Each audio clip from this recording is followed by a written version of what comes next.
বাংলার প্রাচীন ধারা ঐতিহ্যকে বজায় রেখেছে বিভিন্ন স্থাপত্য।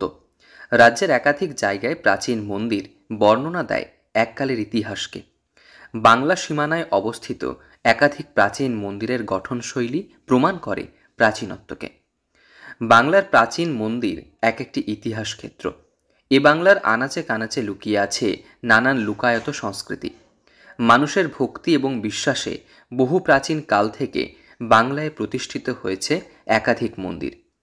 বাংলা ওড়িশা সীমানা এলাকার মন্দিরের গঠনশৈলী এবং পুরাকীর্তি গ্রামীণ ইতিহাসের এক একটি জীবন্ত দলিল। বাংলা ওড়িশা সীমান্ত এলাকা দাঁতন। পশ্চিম মেদিনীপুরের দাঁতনে আছে বহু পুরাকীর্তি। ইতিহাসে নানা নিদর্শন আছে ছড়িয়ে ছিটিয়ে। ওড়িশা সীমান্ত এলাকা দাঁতনে আছে হাজার বছরের প্রাচীন শিব মন্দির। পাথরের তৈরি এই মন্দিরে রয়েছে ইতিহাসের নানা নিদর্শন। মন্দিরের গঠনশৈলী অবাক করবে। অতীতের সাক্ষ্য বয়ে চলা পশ্চিম মেদিনীপুরের বাংলা ও ওড়িশা সীমানা সংলগ্ন দাঁতনের মন্দির বাজার এলাকায় অবস্থিত শ্যামলেশ্বর মন্দির। উঁচু ভিত্তিবেদির ওপর মন্দিরটি অবস্থিত। আনুমানিক প্রায় 1000 বছরের আগে নির্মিত হয়েছিল বলে গবেষকদের দাবি। মন্দিরের স্থাপত্যটি বেশ আকর্ষণীয়। প্যাগোডার আদলের ছোঁয়া রয়েছে। মন্দিরটির আদলে প্রাচীনত্বের নানা ছাপ। প্রবেশপথের সামনে কোষ্ঠী পাথরে নির্মিত বৃষভ মূর্তিটি ভাস্কর্যের দিক থেকে মূল্যবান।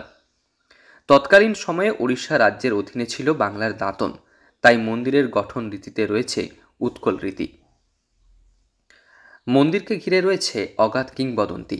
প্রাচীন মন্দিরের গঠনশৈলী আপনাকে মুগ্ধ করবে। বিশালাকার জায়গা জুড়ে থাকা সহস্র বছরের পুরানো এই মন্দির। মন্দিরের প্রতিষ্ঠালিপি না থাকায় মন্দিরটি কে প্রতিষ্ঠা করেছিলেন তা সহজে জানা যায়নি। জানা যায় না প্রতিষ্ঠার সময়কালও। গবেষকদের দাবি সপ্তদশ শতাব্দীর গোড়ার দিকে মন্দিরটি নির্মিত হয়েছিল। অন্যদিকে অভিমত ওড়িশার সূর্যবংশীয় নৃপতি গজপতি মুকুন্দদেব 1559 থেকে 1568 অর্থাৎ ষোড়শ শতাব্দীর শেষার্ধে মন্দিরটি নির্মাণ করেছিলেন। দাঁতনের শ্যামলেশ্বর মন্দির সারা বাংলার মধ্যে অন্যতম প্রাচীন একটি মন্দির। আমরা কবে প্রতিষ্ঠাকাল সে সম্পর্কে আজ পর্যন্ত কোনো তথ্য না পেলেও এটা মনে করি যে অন্তত 1000 বছরের প্রাচীন হবে। মন্দিরের প্রাচীনত্বই ভক্তদের টেনে নিয়ে আসে। এই মন্দির কবে থেকে প্রতিষ্ঠা তা আজ পর্যন্ত জানা যায়নি। এত প্রাচীন মন্দির মেদিনীপুর জেলাতে বিরল, সেই কারণে যে ভগবানের বিশ্বাস মানুষের মনের মধ্যে গেঁথে আছে। মন্দিরের চারপাশ মাকড়া পাথরের প্রায় 10 ফুটের উঁচু প্রাচীর দিয়ে ঘেরা। ভেতরের অঙ্গনটি প্রায় 13,883 বর্গফুট। তার ভিতরে ফুট 4 উঁচু ভিত্তিবেদির উপর মন্দিরটি স্থাপিত। ওড়িশার পীড় রীতির আদলে তৈরি এই মন্দির। মন্দিরের অলঙ্করণ হিসেবে দেখা যায় মূল প্রবেশপথের সামনে একটি নন্দী মূর্তি। মন্দিরের উত্তর দিকে পাথরে খোদিত মকর মূর্তিও রয়েছে।